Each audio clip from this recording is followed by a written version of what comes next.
Welcome in, ladies and gentlemen. BBL Sports, the Big Boys League, episode 27. Our 1-year anniversary. It's a big one. I just want to say, shout out, new Pope from Chicago. First American Pope announced today.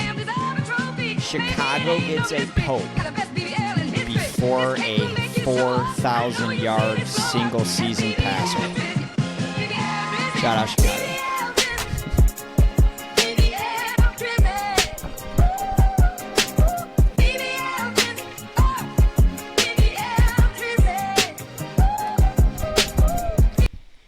All right, episode 27, 1 year in. It's a big one. Jet, I'm going to let you kick it off and just tell people a little bit about your background and who we're dedicating tonight's episode to. Yeah, somber episode, but a celebration of life. Mr. Murphy Lee has passed away. Put down peacefully this morning around 10:45 a.m.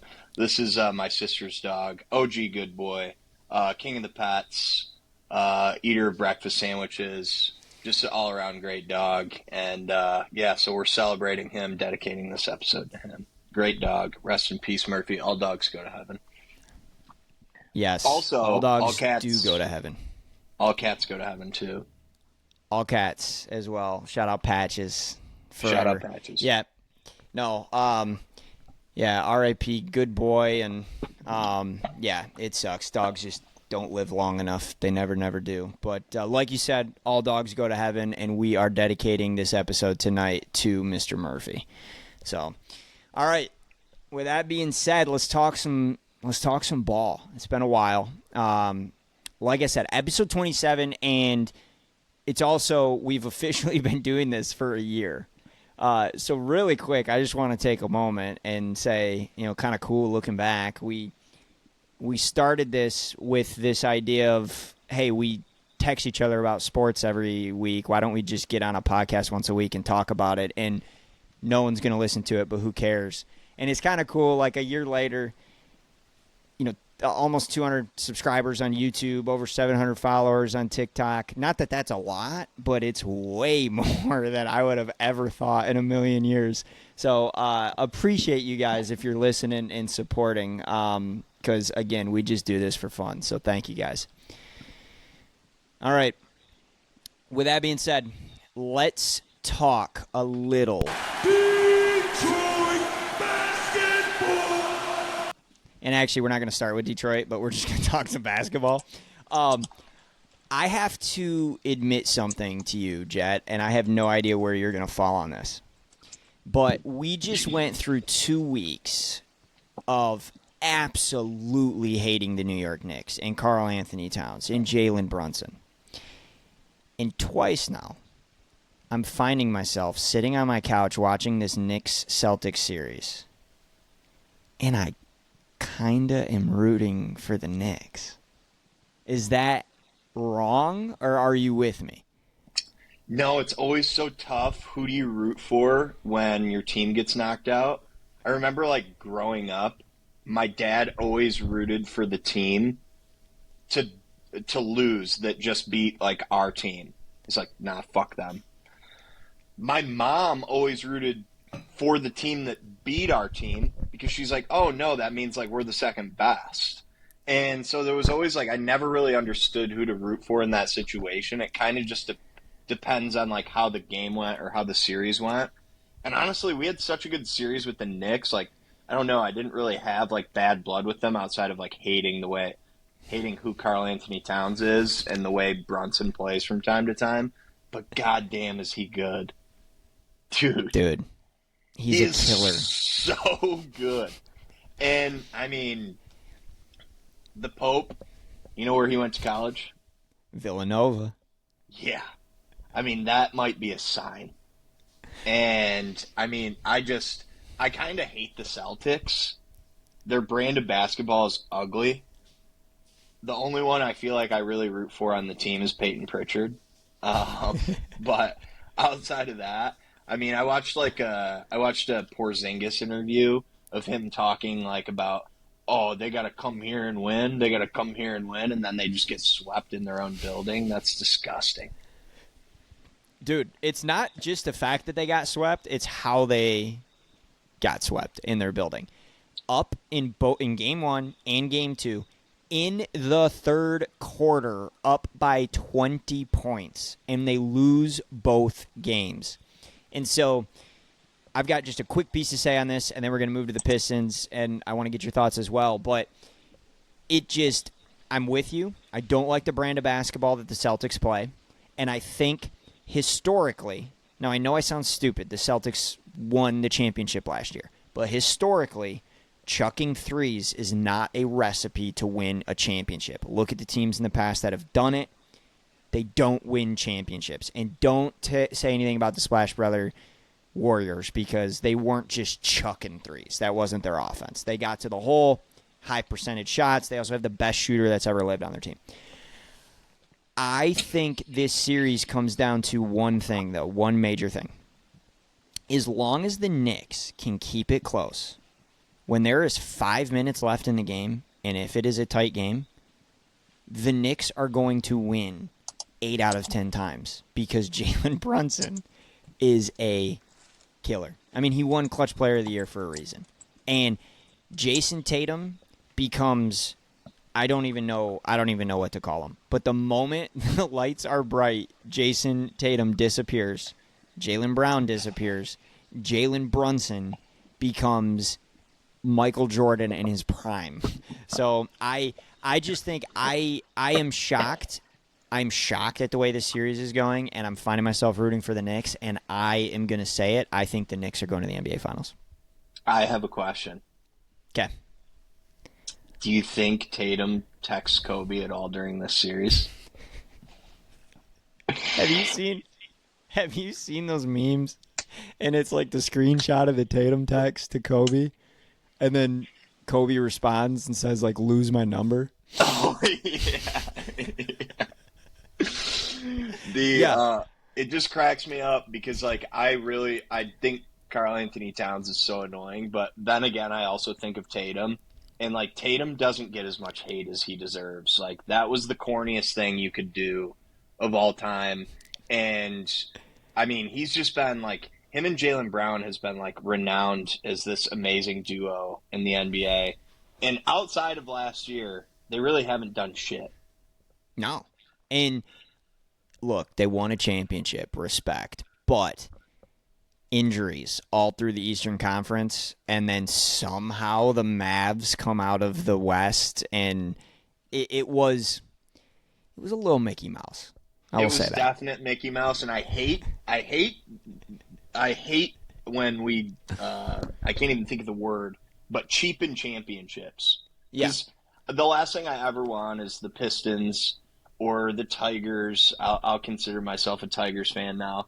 Or the Lions. God forbid. I don't think it happens in the NFL. I don't think there's Mickey Mouse Super Bowls. Those are always earned. But God forbid the Pistons win one and people are like, that was a fluke. I would be so pissed. And I guess who cares? Fuck them.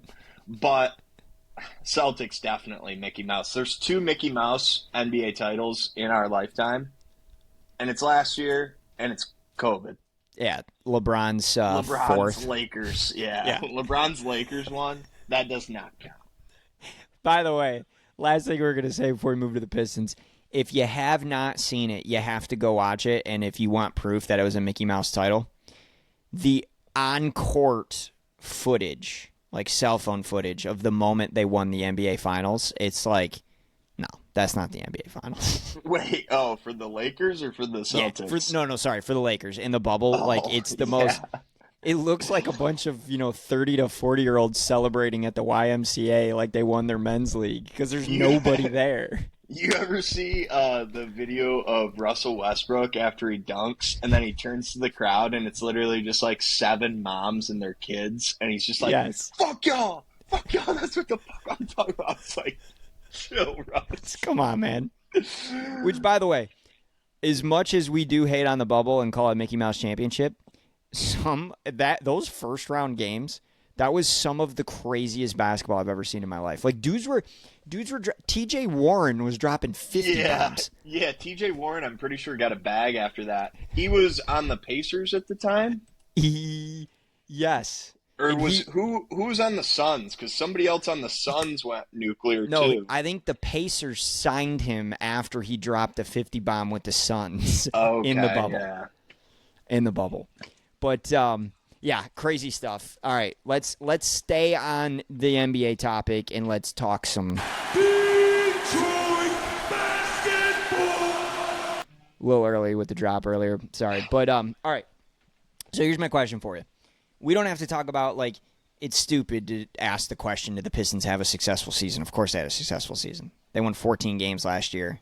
They get the 6th seed in the playoffs. They take the Knicks to 6 without Jaden Ivey, without Isaiah Stewart. Successful season. So this is what we're going to talk about.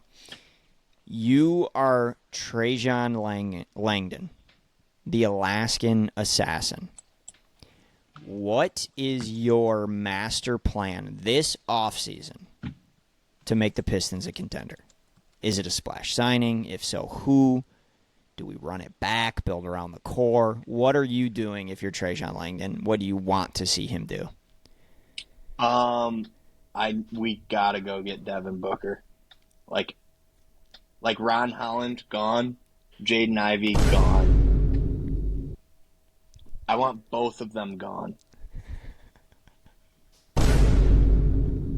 And we have to have Devin Booker. People are talking KD, one of my favorite players of all time. Don't want him. Don't come near my franchise. My God. Don't come near us. And I mean, if he came here, I think it would be sweet, but I think it would be a Blake Griffin type situation. He's like a ball dominant player, which I don't think would be good for Cade. And he's injury prone and old and very expensive.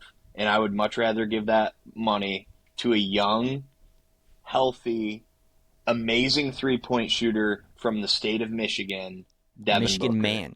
Michigan man. He talks about all the time that he wanted to be a Wolverine if he didn't go to Kentucky. So It was a Spartan, but he's boys with Tom Izzo. Don't forget it. So all right, so that is your big splash move, and you give up Ivy. So in order to get Booker, you probably got to give up Ivy.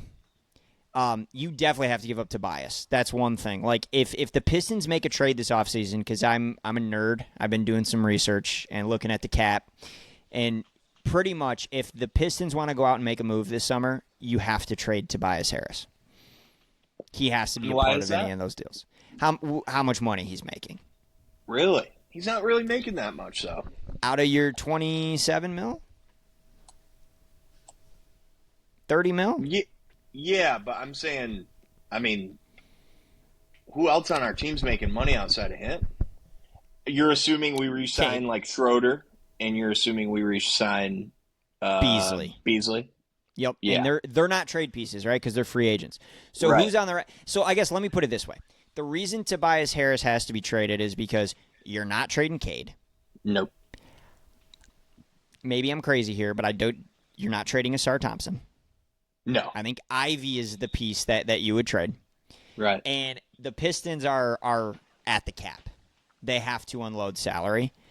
In a trade for Devin Booker, they want somebody back. The only tradable contract to make room for Devin Booker is Tobias Harris, because I don't think Fontecchio and Marcus Sasser do it for you if you're the Suns. And that's it really if you're any team out there. And that's why I'm saying that I think Tobias has to go if we do make a trade. Okay.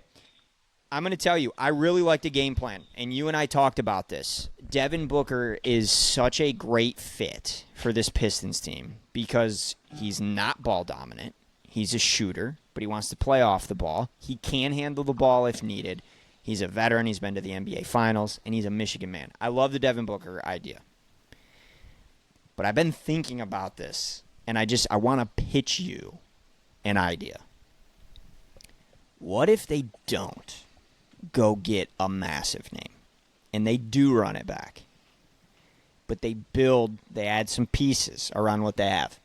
And here's why. I went back, I watched some Jaden Ivey highlights before he got injured. I looked at his splits. He was averaging 18 a game.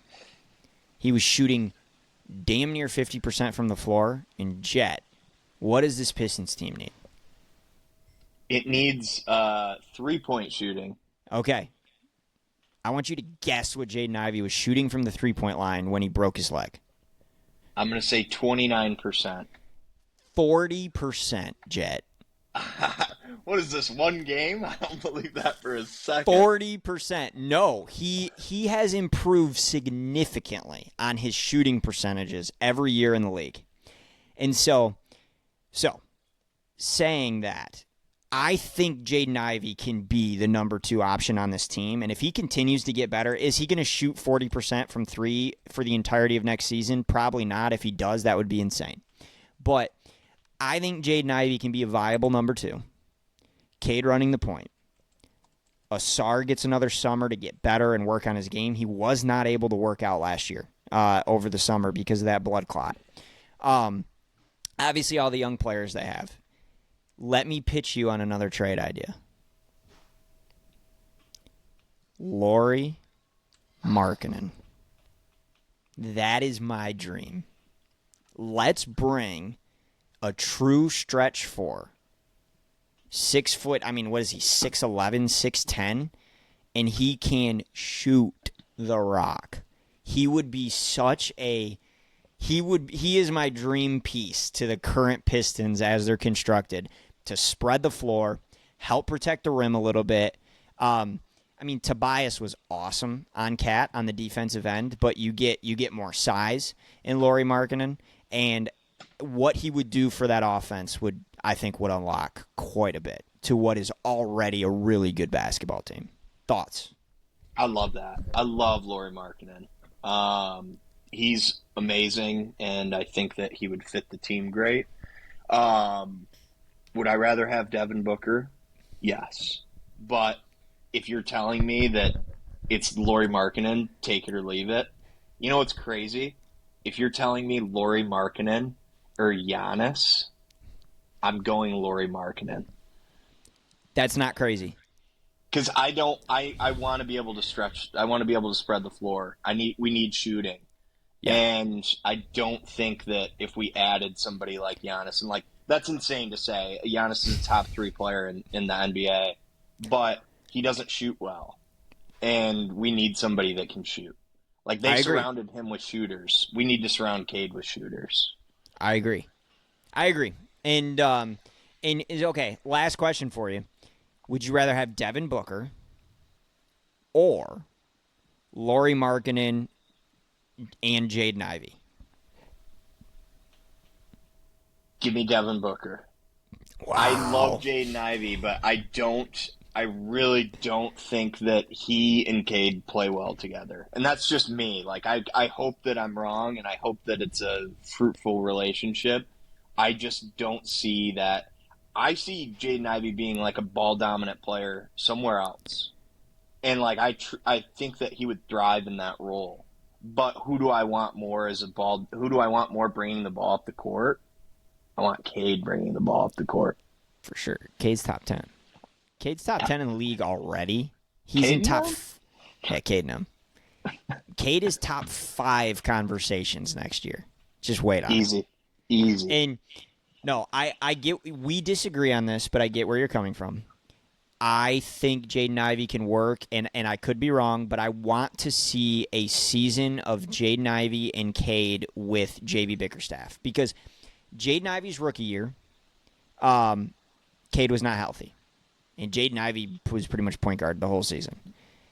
And then Cade was also not healthy in Ivey's second year.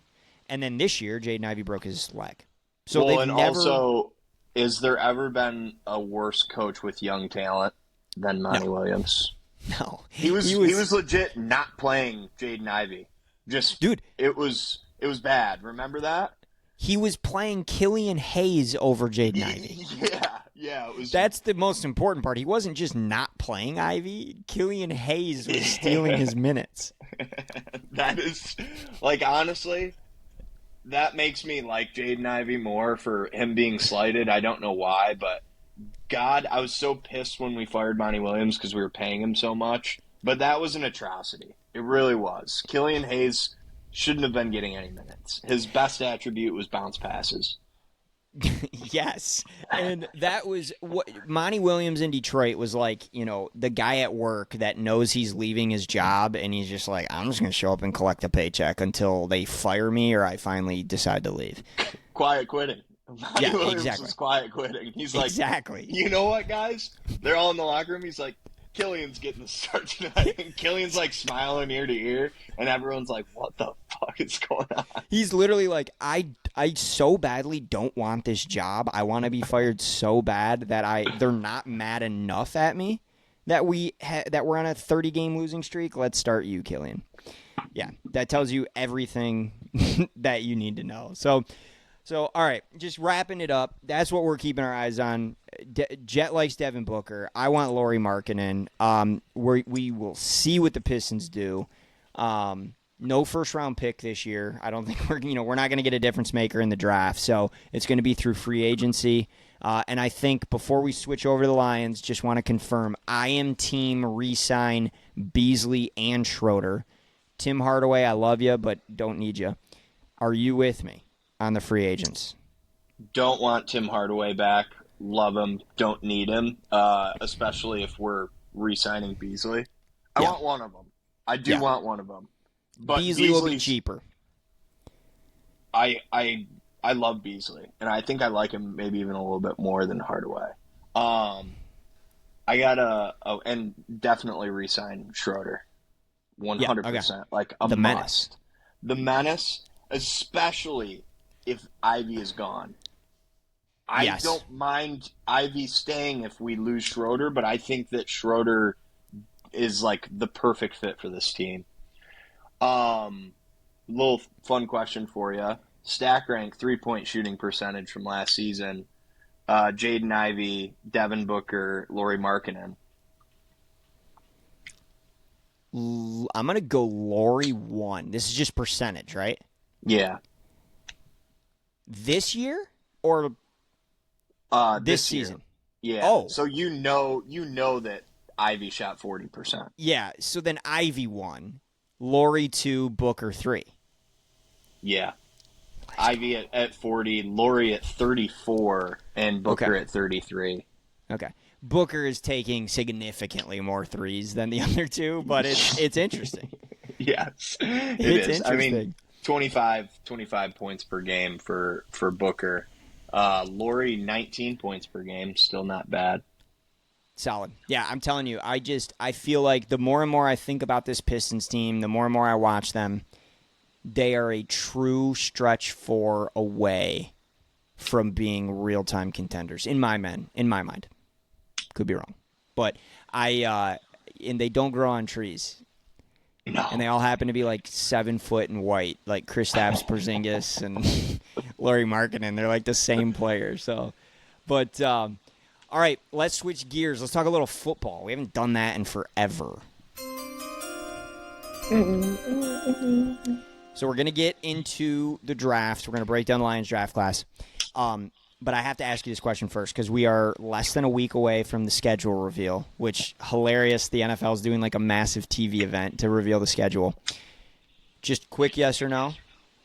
Do the Lions kick off the season in Philadelphia at the banner-raising ceremony? They do. I agree.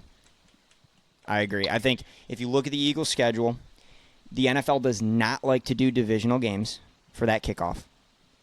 And the other teams in there, the Commanders are in there, but division, so let's throw them out.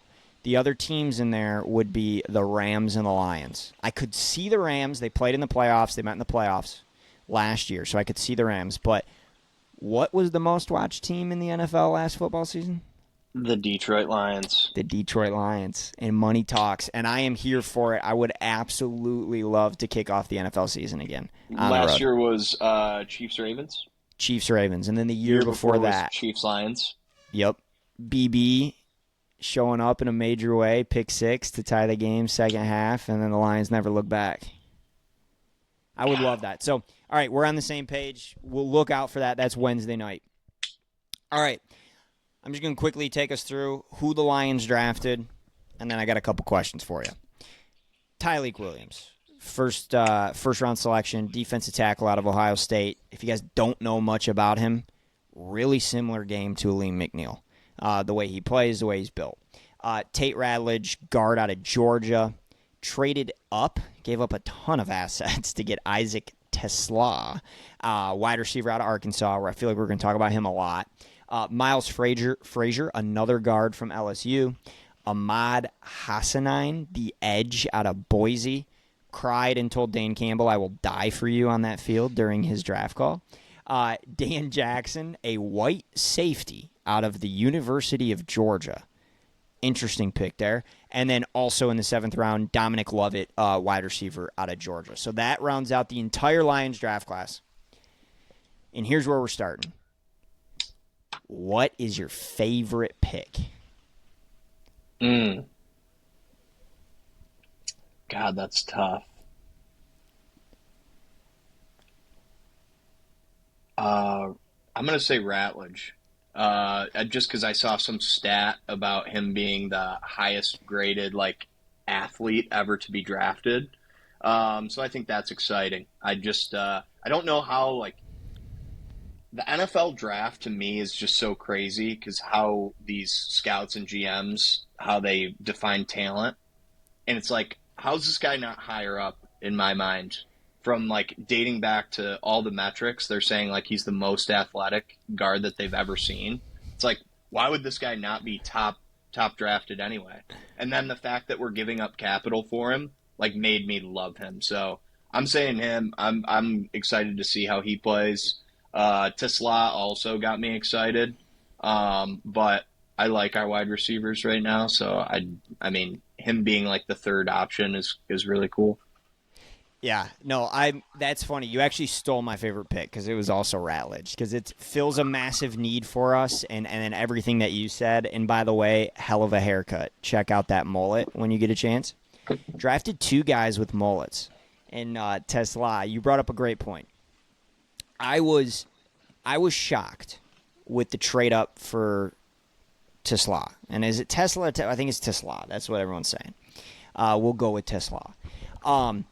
For a couple reasons. How much capital they gave up, the fact that he's a wide receiver in a very crowded wide receiver room in Detroit, and the fact that nobody had him mocked going in the 3rd round. And I know Mel Kiper's board is clearly not Brad Holmes' board and these other NFL team boards.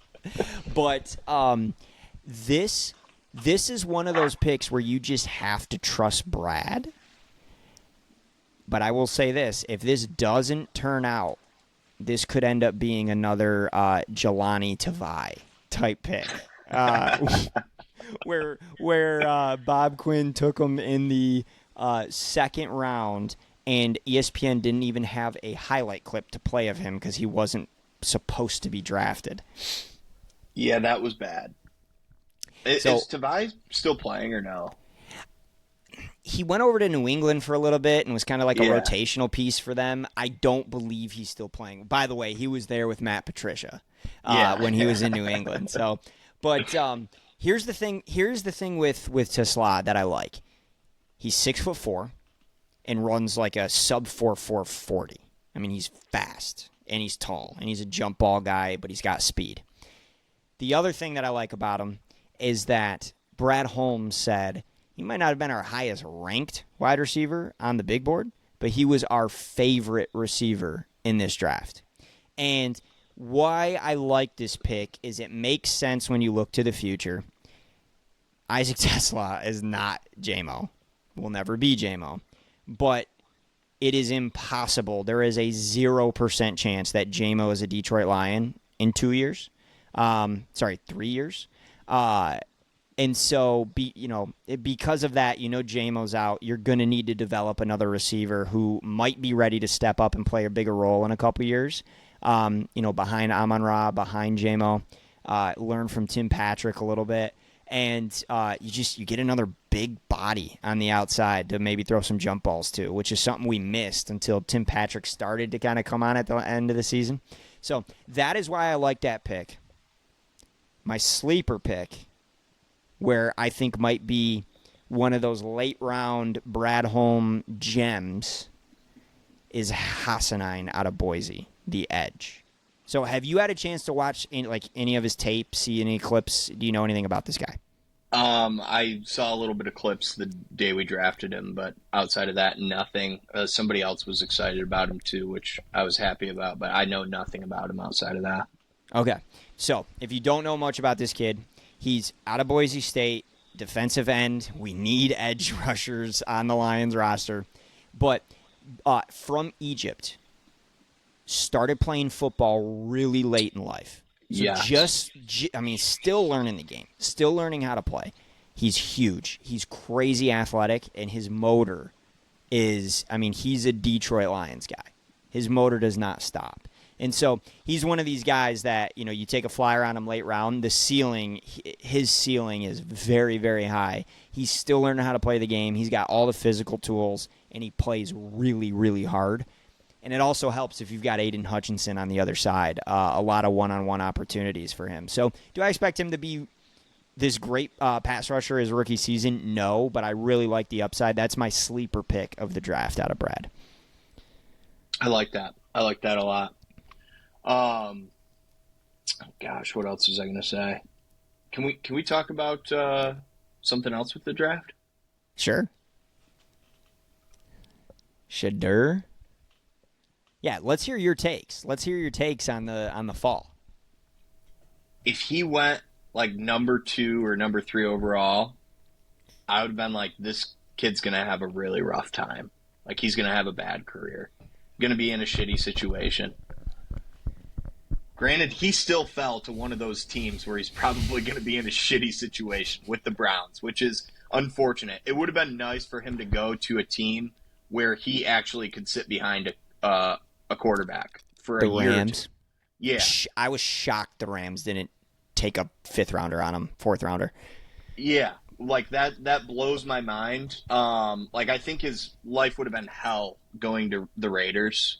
I don't think with his persona, he would have ended up, he wouldn't have ended up dead because he's already got too much money, too many people following him around probably for him to get himself in too bad a shape. But it would have been definitely a Manziel type situation where he probably would have partied his way out of the league. I don't know. I think this is good for him. Maybe a little chip on the shoulder, work hard. Shit, he's got to beat out probably the best quarterback in college football, Dylan Gabriel, for a starting spot. And who knows if the Browns even want to throw either of them at each other. They might start Flacco. Right. I'm saying. And Joe Cool. Yeah. I don't know, but I am actually going to root for him. I hope he does well outside of playing the Lions. I hope he throws 10 interceptions to us. But damn, I honestly there was a small part of me when he was falling. I'm like, dude, Lions, secure the future.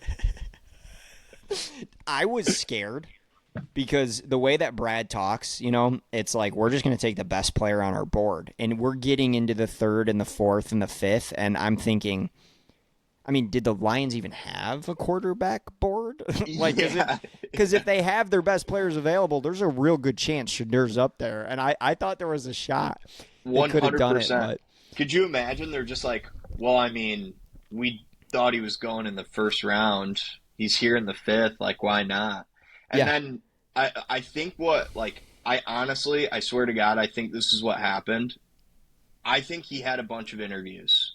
I don't know. There are teams that he probably didn't even interview with. But correct. I bet you there are teams that he interviewed with that he maybe didn't want to. And he's like, hey, I'm just letting you know I'm only going to a team where I'm starting. And, these people are like, all right, fuck you. And, he doesn't go to the Giants. He doesn't go to the Titans. And then the Browns don't take him. And it's like, all right, the Pittsburgh Steelers, they didn't take him. And it's like, holy shit. And every quarterback team that needed a quarterback Saints, they all took somebody else. And we're sitting here in the 5th round, like every team that needed a quarterback got a quarterback. Yeah. It was absolutely madness that he fell that late. And it's crazy that he could have fallen even further because I think if the Browns hadn't taken him right there, I don't know who would have taken him or what round. By the way, the Browns did not want to take him. I think that is so obvious that the general manager and the head coach did not want that pick. I think that was a call from the owner. Take Shedeur. You have to. Yeah, 100%. I mean, they're like, and can we talk about, like, were you watching? Yeah. Kuiper. Kuiper, dude.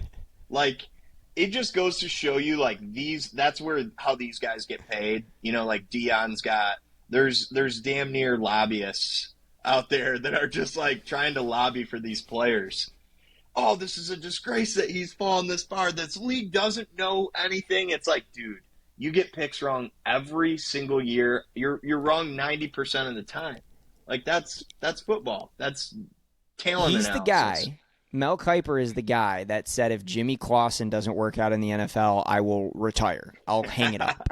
Yeah. Jimmy Clausen did not work out, yet he's still here. But no, Kuiper's meltdowns were very entertaining, and I think you're right. I mean, it leaked, so there were some stories that supposedly he showed up, and it was an unnamed team. I'm just putting 2 and 2 together. I think this was the Giants, but there was a team that sent him a bunch of film and wanted him to break down the film, and he basically showed up like, yeah, I didn't study, I didn't look at all that. You know, like he didn't do his homework for the meeting, and the meeting went really bad. And I just think that this was not a good quarterback class.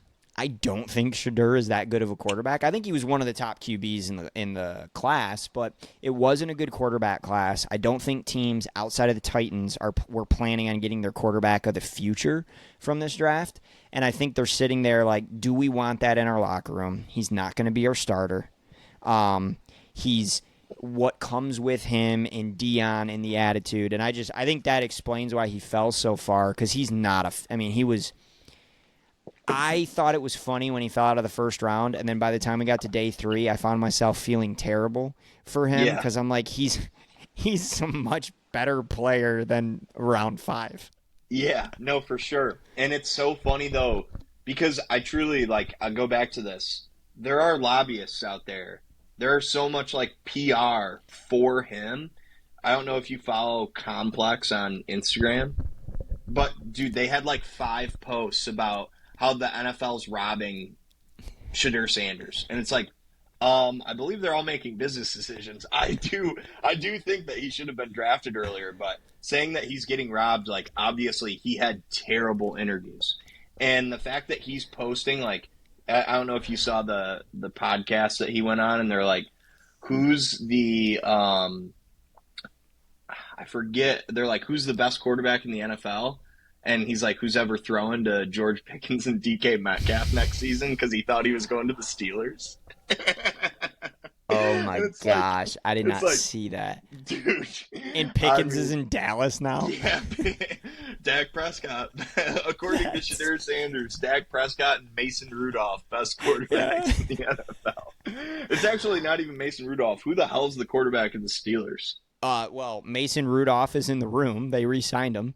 And they drafted Will Howard. Oh, okay. But it's Aaron Rodgers. He'll be yeah. Dude, Aaron Rodgers has one offer from one team, and it's the Pittsburgh Steelers. He wanted, I don't know if you saw this, he wanted to play in Minnesota, and Minnesota said, no, we're rolling with JJ. Really? Yeah. It'll be Rodgers. I heard that Aaron Glenn had him fly to New York. Did you hear this? Yes. And asked him if he wanted to play. And he was like, yeah, I want to play football. And they were like, all right, well, we don't want you. And then had him fly back. It's like, dude, I would be so pissed. I'd do everything I could to get in that division. Like, if I am him, I go tell the Dolphins I'll play for vet minimum just so that I can play the Jets. Play him twice. I mean, the Dolphins could use him. I know. I was going to say injury prone. And I think, I mean, that's if he doesn't go to the Steelers, he stays in shape and waits for a quarterback to go down in the first couple weeks is what he does. And you look to Miami, and that tends to happen every game or two. So, dude, crazy. I can't believe the dude's still playing football. I know. But yeah, no, I think kind of getting back to the Shadur stuff, it'll be really interesting. I don't think I don't think he gets snaps this year in Cleveland. And what I do think is funny though, like I obviously I love Cam Ward to the Titans. I also really like Jackson Dart, especially the situation that he's going into in New York. But it gets to be in a quarterback room with Russ and Jameis and kind of just sit behind those guys and learn for a year. What cracks me up is all the other quarterbacks that went before Shadur, they all suck. None of them are going to take I think NFL outside snaps. of Cam Ward. Yeah, I think Cam Ward is actually really good. I agree. His composure is unreal. I think that he's going to do really well. But yeah, I mean, like the Giants. I hope Dart doesn't play for them this year because they're not a complete football team. And when you trot a rookie quarterback out there in that situation, somebody who wants to win as bad as Dart, he's either going to get injured or he's going to get his confidence crushed by having like a 20 interception year. Agreed. And there's no reason to. You got Russ and you got Jameis. Yeah. Let Russ take those hits. Dude, and all right, and then we're about to wrap this up, but I just have to point this out. Can you imagine that quarterback room? Those two personalities, Russell Wilson and Jameis Winston. It's gonna be like Steve Carell in an episode of The Office, and they're gonna be him and Jameis trying to get the last word in a huddle. Like, who does the pregame speeches? Mr. Unlimited? Dude, wait, that's a great question. They might have to do collab pregame speeches, all in scripture, Bible verse. Yeah, it's gonna be like I'm trying to think of like a rap duo that's just like hopping in and out in each verse. I think they're gonna go bar for bar in the huddle. Migos? Jameis, yeah. Jameis is doing ad libs for Russ, screaming like preach. Oh man, that's gonna be funny. I wanted Jameis in Detroit backing up Goff so bad. That would have been hilarious. I wanted Jameis, or I would have gladly taken Russ in Detroit. I love both of them. Having Russell at Ford Field, just out in the middle of pregame warm-ups, putting his hands up, just looking around. I mean, God, that'd be so awesome. Both of those guys, I love. I feel like there's soon to be an era of quarterbacks that are like going to be gone very soon, and I'm going to be very sad. Yeah. Like, I mean, Russell Wilson was a huge part of my childhood. He was the like the Brady stopper. It could have been ugly if they hadn't have won their one Super. Well, I guess they beat the Broncos, not Brady. They lost to Brady, but it was just Peyton and Brady every single year, and then the Seahawks got in the mix. God, sad that he kind of sucks now. I know. He's half of what he was with the Seahawks, unfortunately. But the good news is this, though. We are in like maybe the golden age of NFL quarterbacks right now. Like the young Mahomes, Lamar, Josh Allen is like the three-headed monster. Justin Herbert, Jared Goff. I'll throw him in there. Mobile Goff when he scampers for his 112-yard gain a game. You think Goff maybe did some ayahuasca this offseason? Because he was talking to Rodgers about that last year. Such a funny video. He whispered in his ear, "Hey, I'm kind of interested in that like medicine stuff that you're doing." He has been enlightened. He's going to be a dad. He's got dad strength now. He's going to be a dad. Big. And I think Detroit sports feed off each other. They do. Tigers' hottest team in baseball. Pistons, great, most improved team. They won 2 games by double digits today. Just Incredible. waxed the Rockies. But But no, I think keep your eye on Goff. Big season, new OC. I think it's going to be. I think we're going to like the offense we see, and keep your eye on Jahmyr Gibbs, Offensive Player of the Year. Ooh. Maybe in MVP discussions in December. But we all know that's only going to a quarterback. So Offensive Player of the Year is the move. Yeah. But all right, dog. Anything else you want to chat about before we hop off episode 27? Shit. Follow us on TikTok. Yeah, follow us on TikTok. Subscribe to the YouTube channel. It's kind of the, I mean, I don't want to say it's the dog days. We got the NBA playoffs going on. There's a lot going on, but you guys are used to us posting a lot more frequently when it's football season. So we're not that far away. Lions playing the Hall of Fame game, and we're like 2 months away from it, guys. We are not that far away from football. So, all right. Well, thank you very much. Like I said, this is episode 27, our 1-year anniversary. Shout out to the good boy Murphy. Mr. Murphy, this was out to you. Appreciate you guys listening. We'll be back next week.